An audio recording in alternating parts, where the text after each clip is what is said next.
Welcome to Films and Stuff with your hosts, Pete Mitchell and Ethan Hunt. Hi, everybody. Welcome back to the Films and Stuff podcast. I'm Ethan, joined by Pete. Hey, Pete, what's up today? Not much, buddy. How are you? Saturday morning. That means one thing and one thing only. It is the weekly stream or skip segment. I introduce the segment, as I've just done, and then you explain to new listeners or listeners who have forgotten what are the rules of stream or skip. So without further ado, my friend. All right. So Ethan and I have prepared lists of TV shows for each other to watch. Every week, we randomly assign each other one of those shows. We watch 2 episodes, and on that basis, we determine if that show is worthy of being streamed or skipped. That's right. The start of 2025 was pretty bleak, but in recent weeks, we've had some pretty good stuff, including Paradise, Your Friends and Neighbors, which I can't stop watching, The Studio, Mobland, and now I have been assigned this week something on Apple TV Plus called Dope Thief. Yeah. Which doesn't mean like a cool or trendy thief. It means a thief who's actually stealing narcotics. Similar to, if you remember The Wire way back in the day, Omar, the guy who like walked around with like a trench coat and a sawed-off shotgun, was the guy who would rob drug dealers, right? Yeah. Which is a good and bad thing because generally drug dealers are not going to call the cops on you. Bad thing because generally they're armed and dangerous and already familiar with violence. So, yeah. Okay, Dope Thief. Spoiler alert first. I gave this a rating of mooch. I like it a lot. Let me go through kind of the background and the storyline. 2 buddies, childhood friends, have kind of a side hustle where they pose as DEA agents. They've got kind of a jacket that says DEA, a hat that says DEA, some type of kind of fake badge around their necks. They wear like a bulletproof vest. They kick down a door, rush into like a drug dealer's house. Usually it's like kind of like small time little meth dealers, steal a couple $100 or $1,000, make away with it. And everyone kind of, puts their hands on their head or lays down on the floor because these 2 guys have guns and they are posing as DEA agents. So the guys are pretty clever where they do a lot of reconnaissance in advance. They're very, let's say, surgical as much as you can be in this field. In terms of, who they go after, they're really kind of going after the small time mom and pop meth dealers who are in like this kind of like ratty farmhouse or kind of this, like little place in the ghetto. They try to avoid dogs, they try to avoid children, they try to avoid, a lot of people being in. So they're a little bit in a very dirty business. They try to have some type of standards in terms of, hey, we're just not trying to go in and shoot up the place. It's smash and grab, if that applies here. They say, hey, DEA, everyone on the floor, where's your stash? They take the money and then they scram. And of course, no one is calling the cops and saying, hey, fake DEA agents came and stole our money and so forth. So they're making small time scores, not driving Maseratis, wearing, watches or anything. They're stealing a couple hundreds, maybe thousands at a time. And this is their kind of side hustle from what their, let's say, family members think they're doing, which is painting houses and construction or such. Things go badly when they bring a 3rd guy into the mix. The 3rd guy suggests a new target that they think has a lot of money or resources. It's a little bit outside of what their typical MO is, but they decide to go for it because they think it's a big score, and things go very badly. The people don't believe that they're DEA agents. The drug dealers pull guns on them. There's a shootout. Some people die. And the guys escape without being injured, but their vehicles all shot up. And now they've killed people, which they haven't done previously. And it turns out that they have messed with a much bigger let's say, crime organization. And it gets worse. Spoiler alert. There were 2 actual embedded DEA agents undercover Oh within no. this meth house. And Oh God. that's why they knew that they weren't DEA agents. And one of the people they killed was a DEA agent. So they've got basically 2 problems on their hands. The feds want them, obviously, for murder and other bad stuff. And now this larger gang is like, now we're coming after you and your families and everyone that you care about. So they're basically on the run from official and unofficial sources. So I watched 3 episodes and that's where I've stopped. And as I've said, it's a show that's kept my attention. It's compelling. It's not a must subscribe. It's a mooch, in my opinion. I can turn it off midway through an episode. I can go a couple days. I haven't watched the 4th episode in quite some time, but for the first 3 episodes, I have to say, like, it's got a pace, it's got a rhythm, it's got a story, it's got some characters who are kind of interesting. So that's Dope Thief, Apple TV Plus. I will actually look into it because it's something I was keen on, so I will give it a shot. All right, so while you've been watching something pretty good and dramatic, I have been watching something completely the opposite.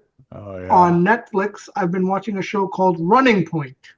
Yep. Now, Running Point is a comedy. Yep. I think this is one of those shows that has landed quite badly.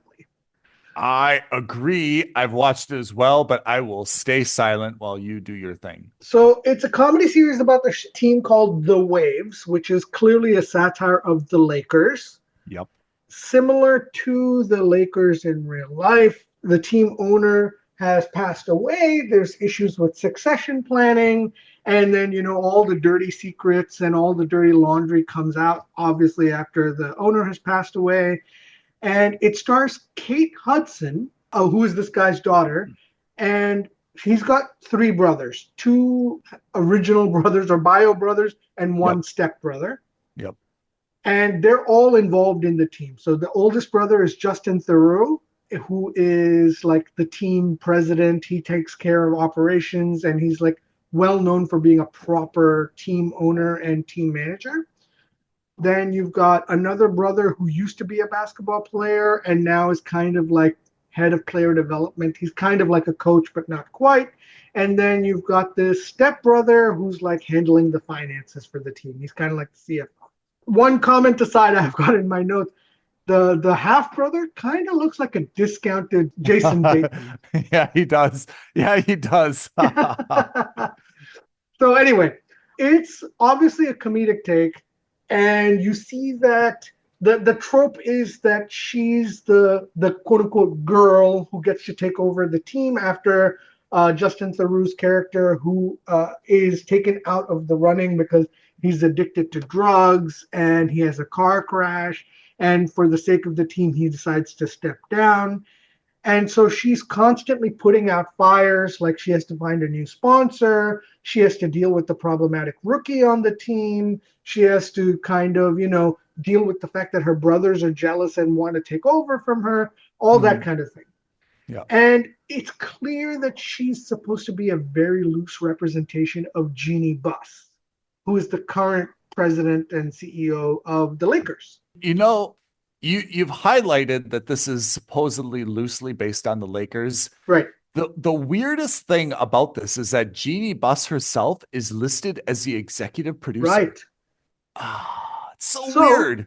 This is exactly the point, because in the real world, I became aware of Jeannie Buss for 2 reasons.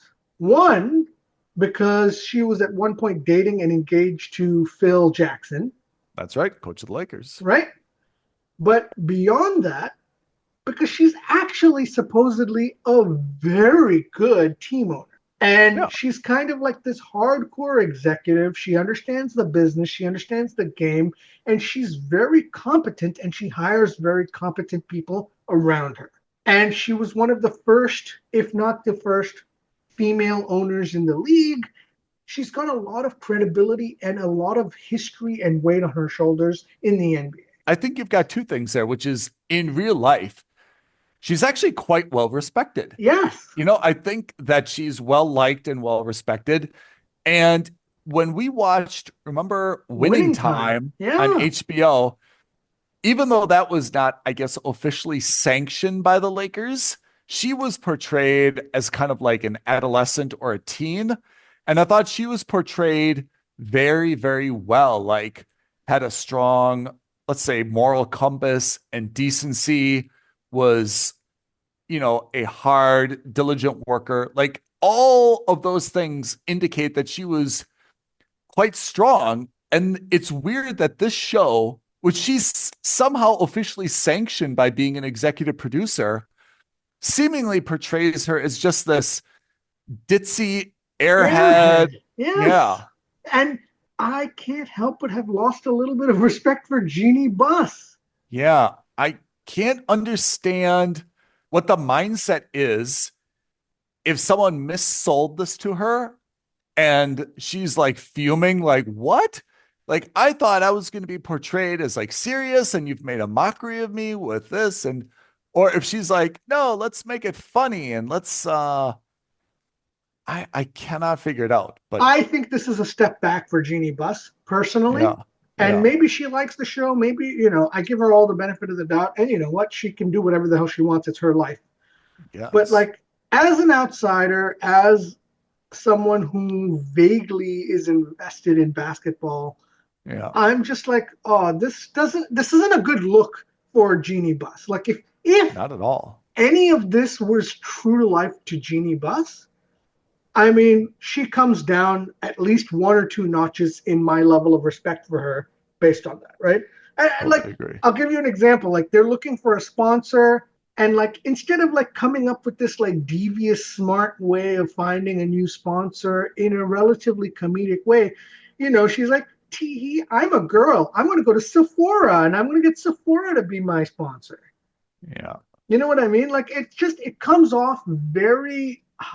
It comes It off as almost comes off very like legally blonde. blonde, but less Yeah. funny. Yeah. I was gonna say, if you're gonna go down this path, then really lean into it like, legally blonde style Yeah.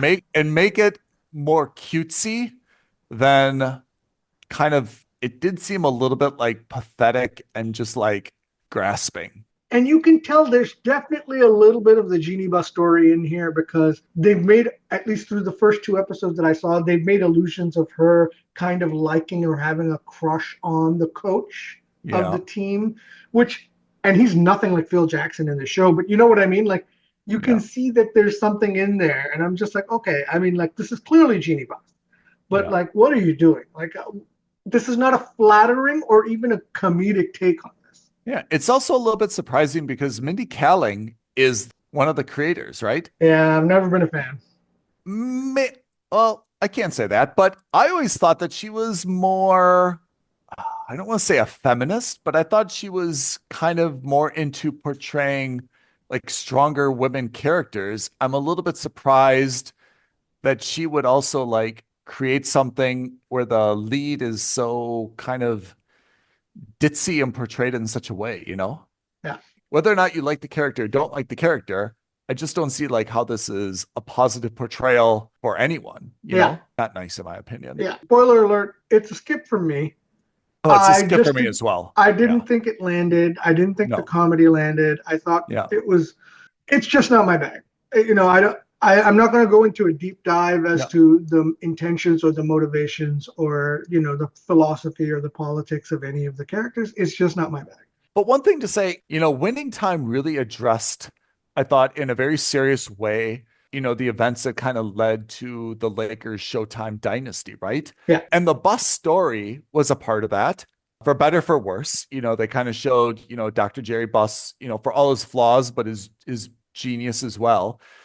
And I think that, to be honest, the story of the Buss family, I mean, it's kind of well known that her brother was head of the Lakers and he did have, substance abuse problems, that there was infighting, between the siblings and there was kind of a power struggle. Those are really serious issues. And I think if they would have been portrayed in a more dramatic way, it would have been really, really compelling because those are strong storylines. I feel like maybe this was an attempt to kind of like trivialize these very serious issues. And maybe it was just kind of like therapeutic for them to say like, ha ha ha, see, it was really funny. It wasn't like such a big deal between the sibling rivalry. It was just this, silly little thing, based on substance abuse lawsuits and, infighting. Yeah. Maybe that's their therapy for it. But overall, the look is, I think, not great for the Lakers franchise. Again, this is so thinly veiled. If Jeannie Buss wasn't an executive producer, you could be like, okay, well, they're taking a pot shot at the Lakers, and it's not the way that it was. But the fact that she's an executive producer to me means that she's like implicitly signed off on this. Yeah, exactly. Ultimately, it's a skip. I wouldn't bother wasting your time with it. If you really want to see a good show about the Lakers, watch the first season of Winning Time, especially. It's much stronger. Yeah. So that is this week's episode of Streamer Skip. Pete, what do we got next week? All right. Next week, you're going to be watching a show that I actually think is very interesting. I haven't seen it yet. I'm waiting for your review on it. You're going to be on Max watching a medical drama called The Pit. Okay. And what do you have? I am on Netflix watching another comedy called No Good Deed. What's that? I don't know. Oh, tell me if I'm wrong. I always think of ER as the first medical drama. Maybe that's not the case, but in my mind, ER Doogie was Howser, like, right? yeah, maybe Doogie Howser or ER were probably like the first time there was ever like a show about a hospital. General Hospital. General Hospital. Going back way in the day, yeah. Oh my God. Yeah. Good call, my friend. That's such a good call. That General Hospital, which I think was more of a drama. Almost like a soap opera, right? Yeah, that was a soap opera. Yeah. I don't know. I'd like to watch an episode of General Hospital and see if they actually do anything, because I thought it was just kind of like the hospital. The hospital was like the backdrop for like everyone just having like sex with each other. Yeah. No one actually did like a procedure. They would maybe like visit people in the recovery room, or they'd like, but it wasn't really. But yeah, probably ER was the first like hardcore, and Doogie Howser kind of in the middle of that as well. Maybe, and then there was House and so many other things. But like, yeah, The Pit is like a revitalization of that, huh? I guess. Okay. Pete, before we go and say our goodbyes and such, can you read off our YouTube and other social media creds so everyone can ring the bell, like, and so forth? Absolutely. Tweet at us at F&S Podcast. DM us on Instagram at Films and Stuff Podcast. But as always, the best thing you can do, like this video, leave a comment below, subscribe to our channel, and hit that notification bell. Well said, my friend. Listeners, thank you for tuning in to this week's episode of Stream or Skip. We will see you next week, next Saturday, next episode of the Films and Stuff Podcast. Thanks, everyone. Thanks, Ethan. Thanks, everyone. Bye now. Thank you for listening to another episode of Films and Stuff. If you haven't already, please subscribe and review on Apple Podcasts, Spotify, or wherever podcasts are downloaded. Films and Stuff. There is no substitute.